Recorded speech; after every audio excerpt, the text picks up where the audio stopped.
Earlier, you used this phrase, holy uncertainty, and Yeah. really speaking about this season around COVID-19, not knowing the future. But I think that what this season's exposed for me is I've never really known the future, but I've sometimes lived as a leader as if, I got all these 6-month, 8-month, 3 or 4 year Plans. plans, Yeah. and then all of it's stripped away. And actually, I think there's a part of me that, it's for my personality, that loves the adventure. And I've actually had to come clean with my heart and be like, man, is there something about me that gets an adrenaline rush off everything that's changing? But then there's another thing I've looked inside myself and seen is like, oh man, I depend on a certain control of the future in a weird way. And it's really exposed just some needs in my heart, and just would love to hear you speak to this idea of how do we as pastors lead in times of uncertainty, and what's the heart stuff that's going on that makes that so challenging? Yeah. Gosh, man, I think that's the conversation right now we need to be having. They say the best doctors, if you get cancer is one of the only, I'm allowed to back up. Western middle class people have a very low tolerance for uncertainty. Hmm. We're used to feeling, people that grew up in poverty know how to thrive in uncertainty. People that grew up in a war zone, our grandparents' generation that grew up in World War II, or before that, the Great Depression, they're actually much less anxious. They tend to be much happier, calmer, more comfortable, more relaxed, because they know how to navigate uncertainty. Gen Z, that has grown up even more than millennials in the greatest season of affluence in the history of the world, is the most anxious generation in history, if the data is to be believed. So there's a reciprocal relationship there between uncertainty and actually becoming people of Hmm. peace, and certainty and actually becoming people of anxiety, because certainty is an illusion. It's not real life. It's not reality. It's fantasy.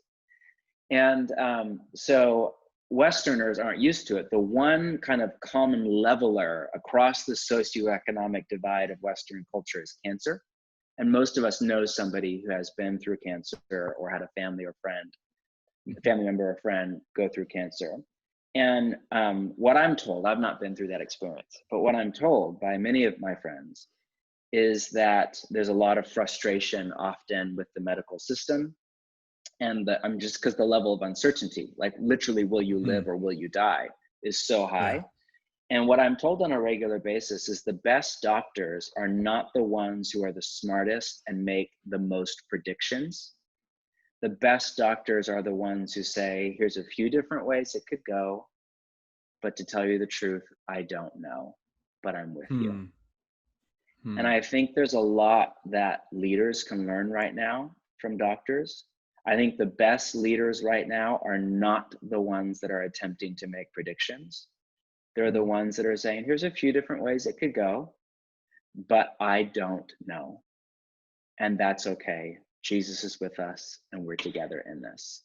And, there's a lot of grasping for control right now, which makes sense. Like, control is at the root of the human predicament. I think it's at the root of spiritual formation, or said in the inverse, it's at the root of what's wrong with the human condition. And control, for the most part, is an illusion. And control manifests like a few different things. Prediction is one. Manifestation is an attempt to grasp for control. So to say, this is what's going to happen, when in reality it's an educated guess at best, Hmm. that's an attempt to grasp for control. When people say, the church will never be the same, which I'm hearing a lot of. Well, who knows that? Who said that? Like, that's an attempt for control. That's all that is. Hmm. People feel more in control if they can say the church will never be the same. Well, the days of big churches and buildings are over, or online church is the future. Now, maybe that's true. Maybe, I don't know. But that's an attempt at control, most likely. That's a Hmm. prediction, because if we can predict the future, we can feel like we're in control of it. Now, maybe the church will never be the same. Maybe churches will never want to come back together. I don't think so. I think it'll actually have a limited effect on the future architecture of the church. Think about 9/11.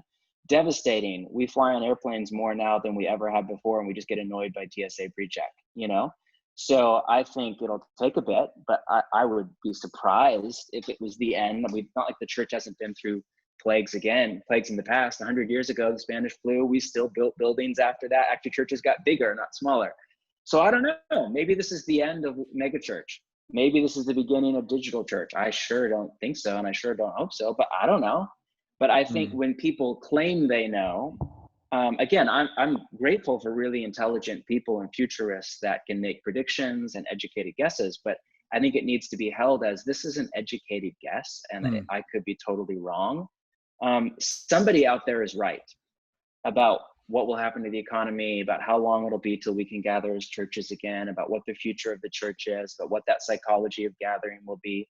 Somebody out there is right. I just don't know who it is. And there's a lot of smart people all making very different predictions right now based on very little data. Anger is another example of people that are struggling to live in uncertainty. Scapegoating is a great example. We scapegoat people. In my country right now, it's President Trump, or if you're a conservative, it's the media and the Democratic Party or Democratic governors. Because if we can find somebody to blame, that's another way that we can feel in control of the situation. Like, oh, it's their fault. It's China's fault, or Trump's fault, or the Democratic Party's fault, or this governor's part, or the media's fault. If we can find somebody to blame, then again, we can feel in control. But it is a fool's errand to attempt to feel in control of anything beyond like the basics in COVID-19, in particular as a leader. So all that to say, I think, the mystics and the desert fathers and mothers have long made much of what they called holy uncertainty. This, which is kind of the end goal of God stripping us of our attachments and our idols, and us coming to the true place of self-denial, the cross, yieldedness over to the Father and his wisdom and his love.